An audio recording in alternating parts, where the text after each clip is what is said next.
안녕하세요, 여러분. 혹시 이런 생각 해보신 적 있으세요? 예수님을 따르던 최초의 사람들은 과연 그를 뭐라고 불렀을까? 오늘은요, 신학자 오스카 쿨만의 연구를 따라서 마치 탐정처럼 초기 기독교의 가장 큰 미스테리, 바로 예수의 칭호에 얽힌 비밀을 한번 파헤쳐 보겠습니다. 이거 정말 흥미진진할 거예요. 자, 바로 이 질문. 이게 바로 모든 이야기의 시작점입니다. 이건 그냥 단순한 역사적 궁금증이 아니에요. 초기 기독교 신앙의 가장 핵심, 그 심장을 꿰뚫는 질문이었죠. 지금부터 우리 함께 이 거대한 질문의 답을 찾아 떠나보시죠. 정말 놀라운 건 말이죠. 초기 기독교인들한테 예수는 누구인가? 이 질문은 여러 중요한 질문 중 하나가 아니었다는 거예요. 쿨만에 따르면 이건 그들에게 그야말로 유일한 질문이었어요.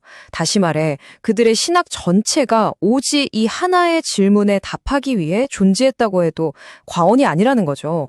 좋습니다. 그럼 미스터리를 풀 첫 번째 단서부터 한번 살펴볼까요? 당시 사람들이 예수에게서 가장 먼저 기대했을 법한 아주 강력하고 또 모두가 기다려온 이미지입니다. 첫 번째 단서는 바로 메시아입니다. 히브리어로는 메시아, 이걸 그리스어로 번역하면 크리스토스가 되는데요. 둘 다 뜻은 같아요. 바로 기름 부음 받은 자. 이게 무슨 뜻이냐면요. 옛날에 왕을 세울 때 머리에 기름을 부었잖아요. 딱 그런 느낌으로 이 사람은 신이 직접 뽑은 왕이다 라는 아주 특별하고 신성한 권위를 나타내는 칭호였던 거죠. 그럼 당시 사람들이 메시아 하면 머릿속에 뭘 그렸을까요? 그 그림은 아주 명확했어요.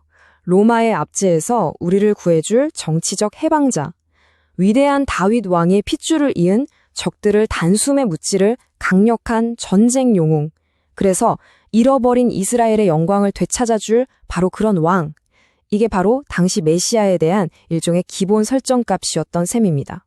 자, 그런데요, 여기서 이야기가 완전히 예상치 못한 방향으로 흘러갑니다. 우리가 방금까지 생각했던 그 모든 기대를 와르르 무너뜨리는 두 번째 단서가 등장하거든요. 이런 질문을 한번 던져보는 거예요. 만약에 구원자가 칼을 들고 나타난 정복자가 아니라면, 힘으로 이기는 게 아니라 전혀 다른 방식으로 우리를 구원한다면 어떨 것 같으세요? 바로 여기서부터 모든 게 뒤바뀌기 시작합니다. 바로 여기서 에벳 야훼라는 정말 생소한 개념이 툭 튀어나옵니다. 이게 뭐냐면 왕과는 완전히 180도 다른 개념이에요. 히브리어로 주의 종 혹은 고난받는 종이라고 번역되는데요. 구약성경 이사야서에 나오는 인물인데 힘으로 승리하는 게 아니라 처절한 고난을 통해서 승리를 이뤄내는 인물입니다. 이 둘의 차이 한번 보세요. 정말 극과 극이죠? 한쪽은 권력으로 정복하는 왕인데 다른 한쪽은 고난으로 구원하는 종이에요. 왕으로 군림하는 게 아니라 종처럼 순종하고 적을 물리치는 게 아니라 오히려 다른 사람들의 죄를 대신 짊어져요. 이게 당시 사람들한테는 얼마나 충격적이었겠어요. 거의 구원에 대한 생각 자체를 완전히 리셋하는 수준이었으니까요. 이사야서의 이 구절이 그 핵심을 딱 짚어주는데요. 그가 찔림은 우리의 허물 때문이요. 이게 무슨 말이겠어요? 자기가 잘못해서가 아니라 바로 우리의 잘못 때문에 고통받는다는 거잖아요. 바로 이 대신 희생한다는 개념. 이게 두 번째 단서의 심장부입니다. 자, 이제 이야기는 땅에서 하늘로 그 스케일이 훨씬 더 커집니다. 지상의 왕, 고난받는 종. 여기서 끝나지 않아요. 특히 부활이라는 엄청난 사건 이후에 예수를 보는 시각이 아예 우주적인 차원으로 점프하게 됩니다. 세 번째 단서는 바로 퀴리오스, 그리스어로 주라는 뜻입니다. 근데 이게 그냥 사장님, 주인님 할 때 그 주가 아니에요. 이게 정말 중요한데 당시 유대인들이 구약 성경을 번역할 때 거룩한 신의 이름인 야훼를 함부로 부르거나 쓸 수 없어서 그 이름 대신에 썼던 단어가 바로 이 퀴리오스였어요. 그러니까 예수님을 퀴리오스라고 부르는 건 사실상 예수는 하나님이십니다 라고 선언하는 거나 마찬가지였던 거죠. 어마어마한 고백이죠. 아니, 어떻게 갑자기 한 인간을 신이라고 부를 수 있었을까요? 여기에는 나름의 논리적인 단계가 있었습니다. 첫째, 죽음을 이기고 살아나신 모든 걸 뒤바꿔버린 부활 사건이 있었죠. 그리고 둘째, 그가 하늘로 올라가 하나님의 오른편, 즉 최고의 권자에 앉았다는 믿음. 바로 승천이 있고요. 마지막으로 이 모든 과정을 거쳐서 온 우주 만물에 대한 신적인 권위를 받게 되었다는 고백으로 이어진 겁니다. 자, 이제 모든 단서가 모였습니다. 미스터리의 결말이 궁금하시죠?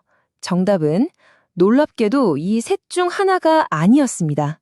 진짜 정답은 이 모든 조각들을 하나로 합쳐야만 비로소 보이는 거대한 그림, 바로 하나의 초상화였습니다. 결국 우리가 찾아낸 단서들은 각각이 정답이 아니었던 거예요. 하나의 거대한 초상화를 이루는 없어서는 안 될 필수 조각들이었죠. 메시아라는 칭호는 왕에 대한 이스라엘의 오랜 희망을 성취하고, 종이라는 칭호는 희생을 통해 구원이 뭔지를 완전히 새롭게 보여줬죠. 그리고 마지막으로 주라는 칭호는 그의 신적인 권위와 우주적인 통치를 선언했습니다. 이 셋 중 하나라도 빠지면 초기 기독교인들이 봤던 예수의 모습을 제대로 볼 수 없는 거예요.